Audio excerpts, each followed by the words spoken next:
नमस्कार 4 PM में आप सभी का स्वागत है। मैं हूं आपके साथ अब्दुल करीम। इसी साल लोकसभा चुनाव होना है, जिसको लेकर इंडिया और एनडीए गठबंधन दोनों अपनी अपनी तैयारियों में लगे हैं।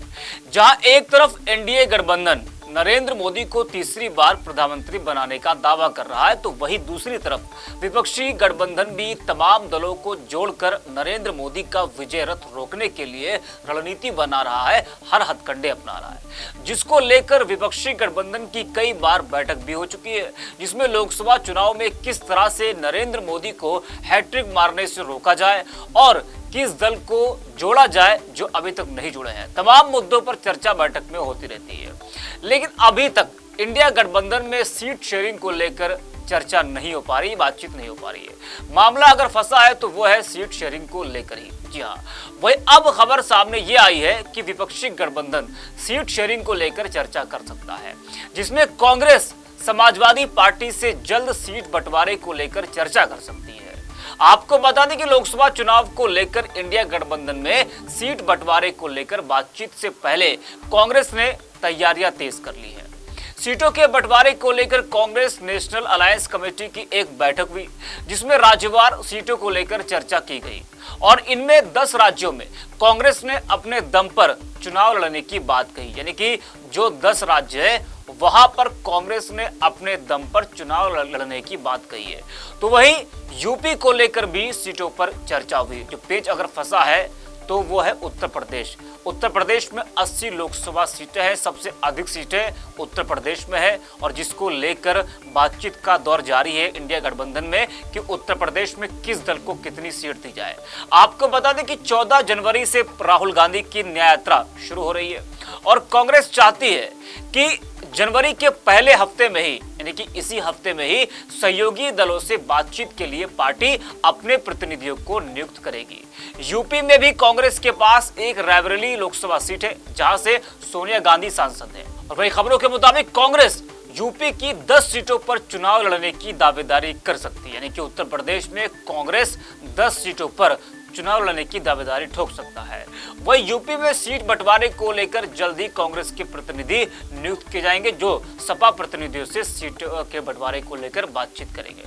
और इस बीच अगर कोई विवाद होता है तो पार्टी के शीर्ष नेतृत्व के बीच बातचीत हो सकती है। गठबंधन दलों के साथ तालमेल के लिए कुछ मानक भी तय किए गए हैं, जिसके मुताबिक जिन संसदीय सीटों पर कांग्रेस प्रत्याशी दूसरे नंबर पर थे उन पर समझौता नहीं होगा। कांग्रेस 2 संसदीय और उसके बाद हुए विधानसभा चुनावों के आधार पर दावेदारी पेश कर सकती है।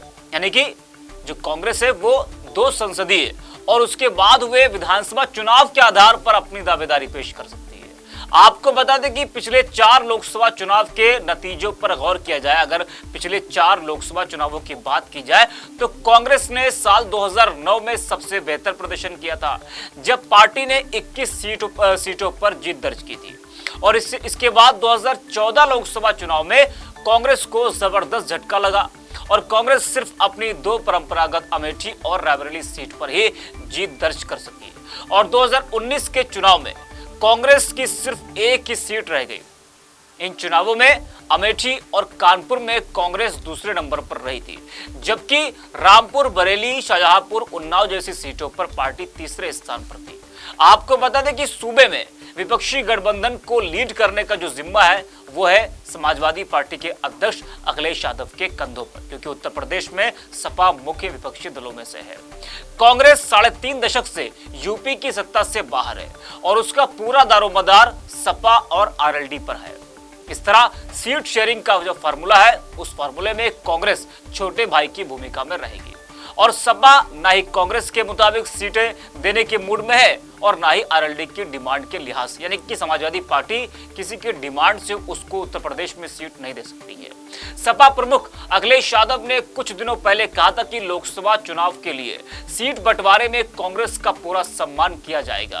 कांग्रेस की ओर से यूपी में जहां भी अच्छा व्यक्ति और बेहतर समीकरण दिखेगा उसे टिकट मिलेगा, लेकिन सीट की संख्या से सम्मान को नहीं जोड़ना चाहिए। सपा की मंशा साफ है कि वह यूपी में कांग्रेस को उसकी हैसियत के हिसाब से ही सीटें देने के पक्ष में है। कांग्रेस के लिए सपा यूपी में 10 से 12 सीटें ही छोड़ना चाहती है। वैसे कांग्रेस सपा के बीच सीटों के बंटवारे को सबसे बड़ी चुनौती शुरुआत से ही माना जा रहा था, लेकिन जिस तरह से मध्य प्रदेश के विधानसभा चुनाव के दौरान कांग्रेस और सपा के बीच तालमेल गड़बड़ाया और सपा प्रमुख अखिलेश यादव ने अपने बयानों से प्रतिशोध का संकेत दिया, उसके बाद लग रहा था कि पिछले लोकसभा चुनावों के प्रदर्शन के आधार पर वह कांग्रेस को शायद संतोषजनक सीटें न दे। मगर मध्य प्रदेश सहित राजस्थान और छत्तीसगढ़ में कांग्रेस की हार ने जैसे अखिलेश यादव के अंदर जल रही प्रतिशोध की आग को कुछ ठंडा कर दिया। अब वह बड़ा दिल दिखाने के लिए तैयार नजर आ रहे हैं। लेकिन जिस तरह से जो चर्चा की बात की जा रही है कि कांग्रेस सपा से सीट बंटवारे को लेकर चर्चा कर सकती है। बड़ी पार्टी है, छोटी पार्टियों के लिए दिल बड़ा नहीं, बड़ी दिल होनी सब दिल बड़ा। सीट शेयरिंग में बातचीत होगी, जो कुछ हमें करना है हम करेंगे। अलग अलग राज्यों में अलग अलग परिस्थितियां हैं, उस परिस्थितियों को मद्देनजर रखते हुए ये सीट शेयरिंग की बात चलेगी।